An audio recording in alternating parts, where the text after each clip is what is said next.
Department of Food Science, but based here at Oslev. And I'm science team leader of a group here called Food, Metabolomics and Sensory Science, which is composed of three different areas which are interconnected.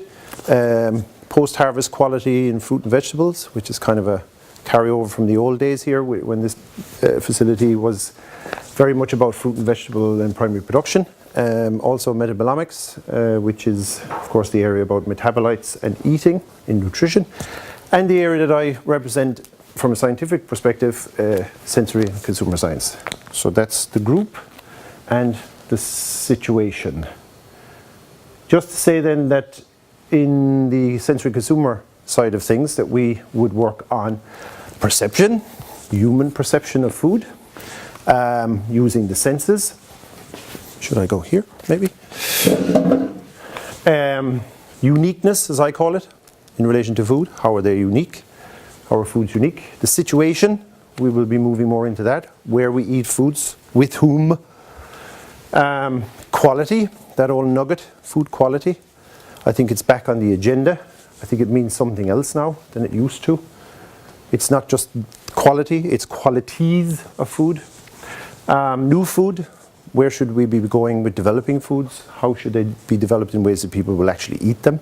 What quality should they have? How should they be unique? Where should they best be served? What situations?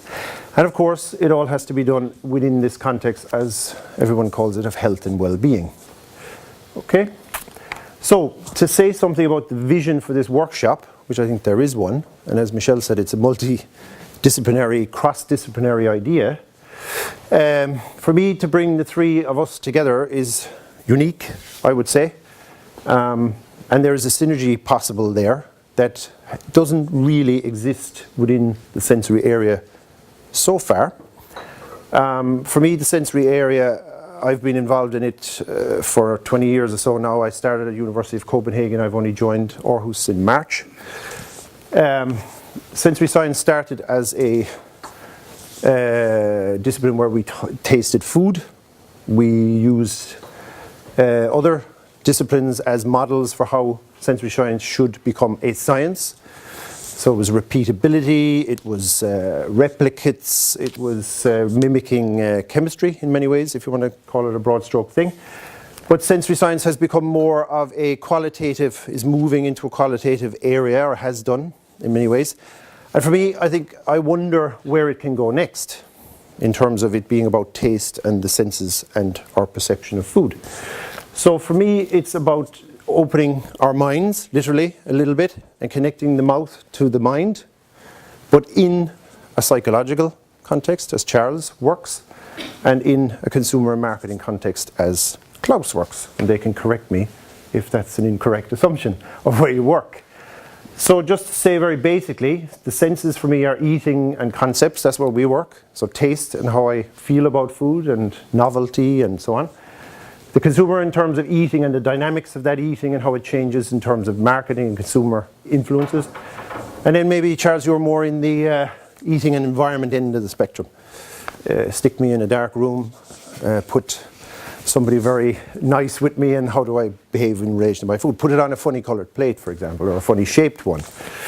So that's the three different areas, and it's about getting them to work in synergy and seeing, can we understand eating in new and more involved ways. Yes, so new knowledge, that's the trick. Create new knowledge and applicable knowledge, hopefully. Yes, so talking about the sensory perspective completely, which is my flag, and I will wave it. The human senses are in themselves central to determining the quality of foods consumers choose in different cultural contexts. However, it is also very important to understand that the consumer's mind in terms of eating behavior is critical. Thus, when we talk about taste, we mean personal preference as much as we actually mean physiological tasting of food. And personal preference can move out into many spectra, such as the psychological end and the marketing end of things. So then, this begs the question then, are we what we eat, but more importantly, do we eat who or what we are? And that's kind of the thing that I'm going to say something about now. So how do we understand our perception of food we eat and its bearing on our state of mind and health is central to eating behaviour, and the bottom line is health and well-being are the end game, of course, for society. We would like, of course, just to work in vacuums and play with the various things and learn more about people, but of course it has to have some applicability and some impact. So in a picture, this is pretty much our headspace where we work here. Of course, I actually tell a lie because we have connections to physiological measurements also, which are in the body underneath this head. But the idea here is that you can see this is half a man, half a woman, if you split it down the middle, which of course is very important in food sensory perception. There's different colours to the lenses. There's things going in your ears that you can hear in terms of food, the sound. There's tastes from many, many different types of foods. So this is the sensory and consumer science headspace that we work within. But of course, you see this white area around it. There's so much more than just this scenario, which is about today's synergy. I'd like to say something about a paper that we wrote back in 2005 when I was at Copenhagen. And as I said, sensory science at the time was very much about taste. I have taste buds, I taste, I smell, I eat. But we began to decide that, or to see that the mind had to become part of this scenario. So we wrote a paper called Does the Mind Reflect the Mouth? Sensory Profiling and the Future. And the idea there it was somewhat of a paradigm shift. Press this one. This is what a paradigm shift is. Moving from one story to a completely new one. So the idea was to move into the idea of stressing explanations in relation to food, relating liking to behavior in relation to food, the psychological processes involved in eating and sensing food, bringing statistical analysis in new ways, multivariate, using cross-validation to make sure that what we are measuring is actually true and can have impact, and going back to the old replications. So the implications at this point in 2005 were, we said it was timely to move from the mere descriptive to the explanatory, and since the subject matter of profiling is about perception, this means a rigorous linking of parts of sensory with perception. And this was 2005. And that is what now? 9 or 10 years ago? 10 years ago. And I mean, for me, I'm not sure how much of this has actually happened. Maybe it has happened in broad terms, but in specific terms, there has been certain parts of it where we've linked with perception and psychological science and so on and so forth.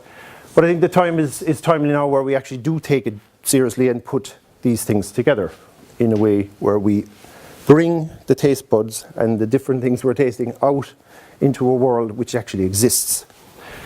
So this is my mind and mouth picture in terms of how we again address eating. You have your object, you have the two-headed human being, which is about the senses and perception and conceptualization, from the physical into the psychological world, and then you go back into the physical world where you will make a choice, behavior, based on the various things here. So our perceptual interaction with food and food qualities. So this is the kind of basic model we would use in terms of interacting with food.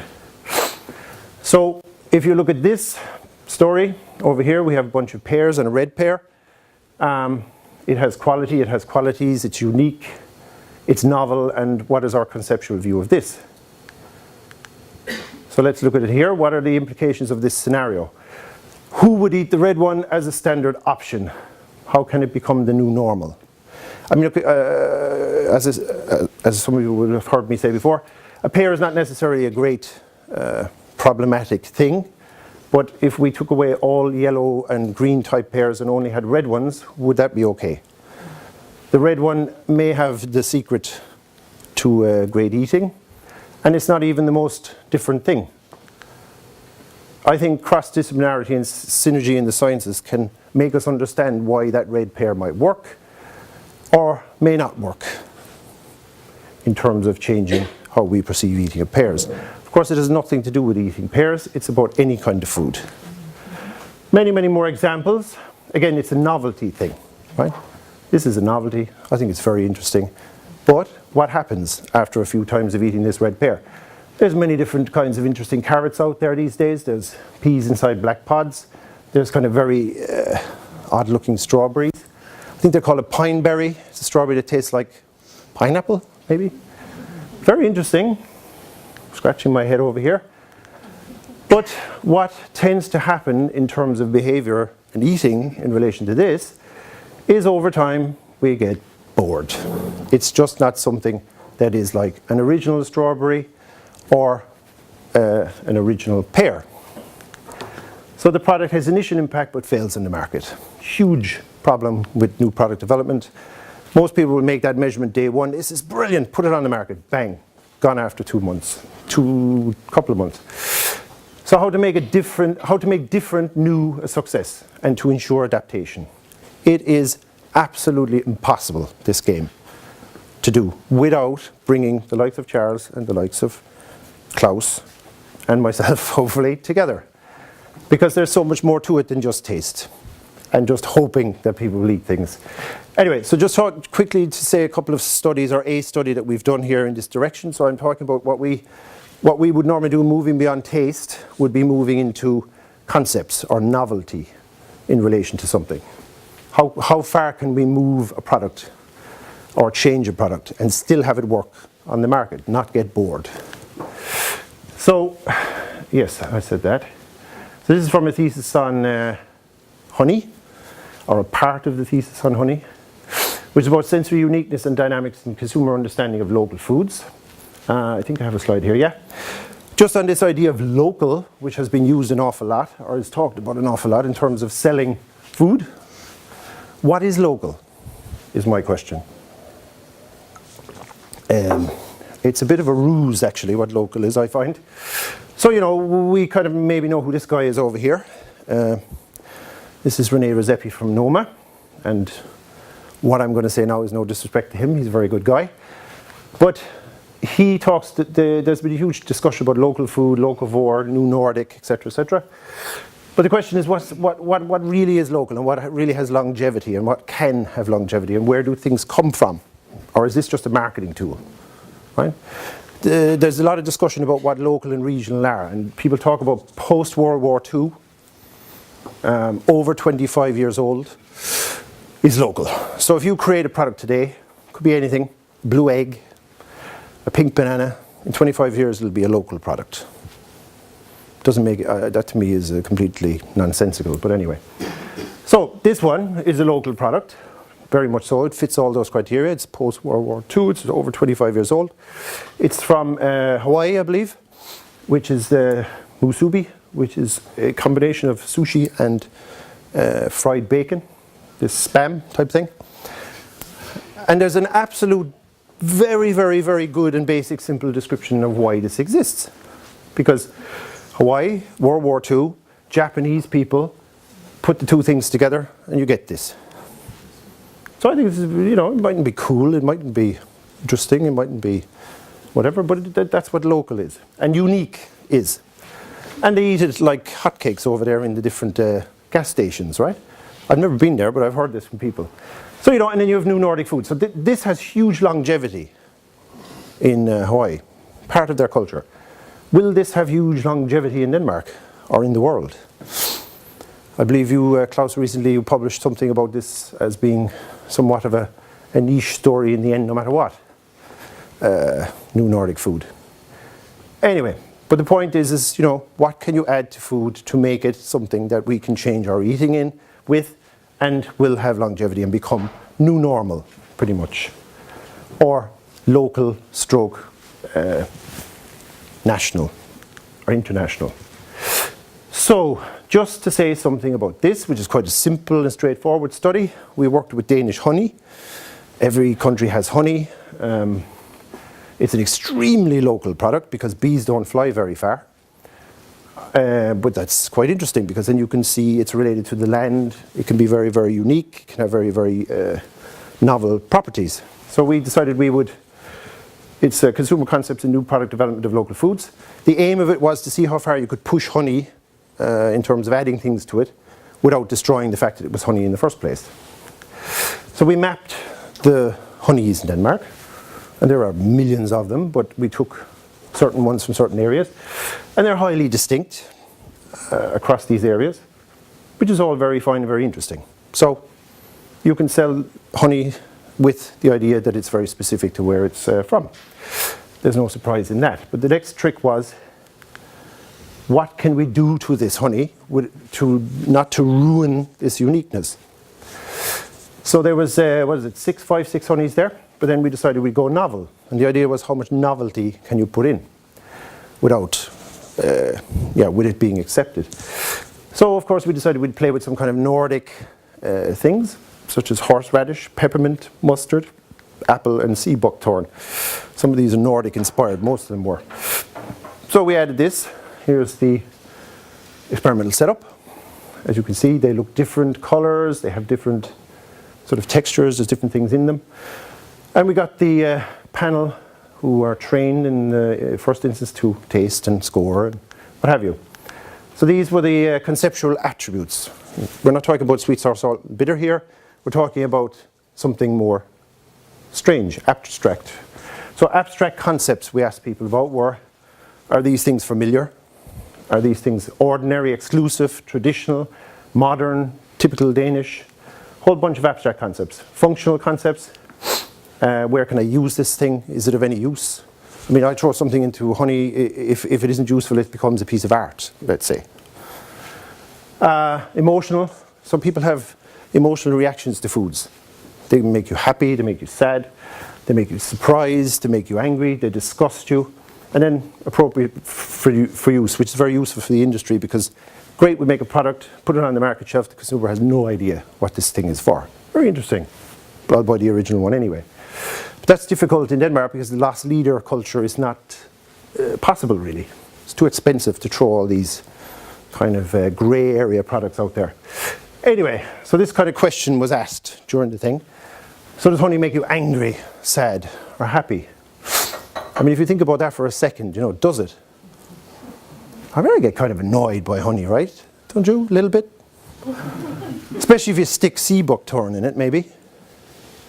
Because it shouldn't be there. This is very bitter and it's kind of orange and it's like a berry. I don't know what it's called in Danish. Sea buckthorn? Hawthorn, okay. I mean, you might think, yeah, why would you ever ask that question? But it's actually a very valid question for me. So, I mean, can you imagine that product goes on the shelf and someone goes, I don't like it, it irritates me. Never gonna infiltrate the market. Anyway, but fundamental sensory issues there are the mind and the mouth for us. But of course, for the industry, it's very good to know that this product's going to annoy people, right? Before you put it out there. So just to say, yeah, this is a PLS plot. So, we put all the traditional honeys that we had over, are over here. We didn't put them there, that's where they are when you compare them. And, liking. Everybody likes the traditional one. They know what it is. Gives them joy. Tastes like more. I'm very excited. It's convenience. They understand it. This is exactly what honey should be through their childhood, through their whole Danish existence. So when we played around with it, adding mustard and pepper, mint, turned out it was actually okay to do that. Novel good, we say. That was good novel. It was unique, it was fun, it was more modern, it was complex. I was surprised by it. So that one you can get away with, maybe. But up here, the horseradish and the sea buckthorn, the kind of new Nordic things, made people sad. They were disappointed. Annoyed, disgusted, angry. They even were afraid of it. So don't even go there. This is wasting your time, unless you're putting it in a museum, I would say. You can do it, but it's never going to last. But so it's quite actually practical what you get from this. So if I was a honey producer, if that makes any sense, a beekeeper, I'd play around with this.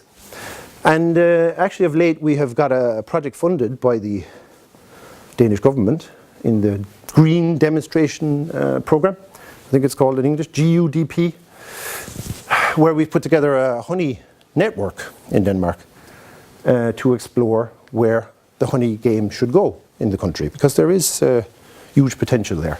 And I believe the government here are now going to have a bee policy, would they call bee strategy for the country. Because of course the bees in Denmark are not yet being attacked by colony collapse syndrome, etc. So there's a good source of bees there. Anyway, getting on to the conclusions, and we're nearly there. Let me check, yeah.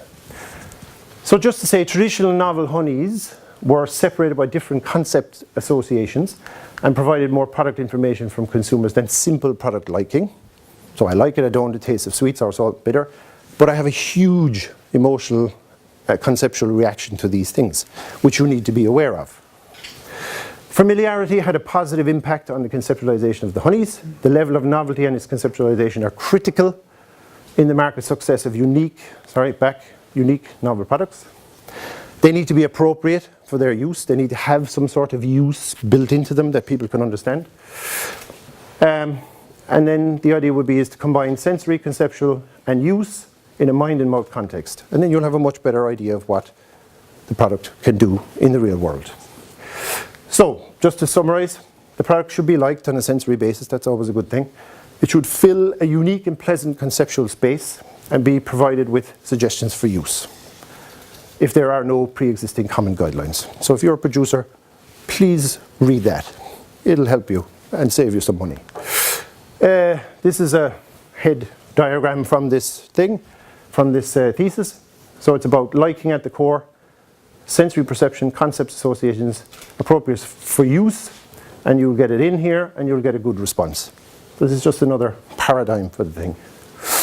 And again, I would like to bring that head into a wider space, such as Charles works in, and also in terms of how this stuff is launched into the marketplace to make sure it really has a chance of success.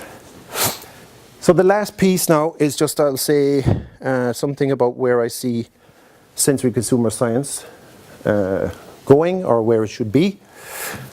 And I have a personal belief, stroke we've done a lot of studies that show that this is a good road to go down. I think perception science, which does include Klaus and Charles, I'm not just talking about myself, is the Rosetta Stone between the product and the person eating it, stroke that they eat healthily. We know what the Rosetta Stone is this thing that had the different languages on it, so that one could read hieroglyphics, Egyptian hieroglyphics. And it's about nutrition as a baseline. We know an awful lot about nutrition and health and what you should and shouldn't eat, but we still get fat, we still get heart disease, we still die. We still have poor old ages, we're not healthy, we take lots of pills. We need to make sure that this good information turns into good eating behavior, right? And I would say that sensory perception is the key to ensuring that we can go from there to there. And that involves the mind and the mouth and the context, simply put. So this is a new paradigm shift where we put together the correct disciplines. We're actually ready to talk these days. Maybe 10 years ago we were not. And it can make a huge difference, I would say. So, then the question is, what are we aiming for in terms of food? Is it a case of that everything we eat should be processed sunshine? Or is it something else? The point I'm trying to make here is that the goal should be realistic. It shouldn't be, we need to live forever and we need to be health nuts all the way through our lives. I think we need to be sensible, exercise a little, and eat well, and make sure what's on the shelves and tables around us is something that we can won't poison us every time we eat it. So it's to try and find a balance. And then just to say, this is a quote from Twain: "The only way to keep your health is to eat what you don't want, drink what you don't like, and do what you would rather not." And I would say that it doesn't have to be like that. And I hope when the three of us put our heads together, we can make it so that it isn't like that. You're allowed to eat a little bit of a Mars bar every now and again. So going back to this, as I say, it's about merging of these, and that will equal future success in understanding and changing and eating behavior. And we don't want to end up there. That's it. Thanks. Okay.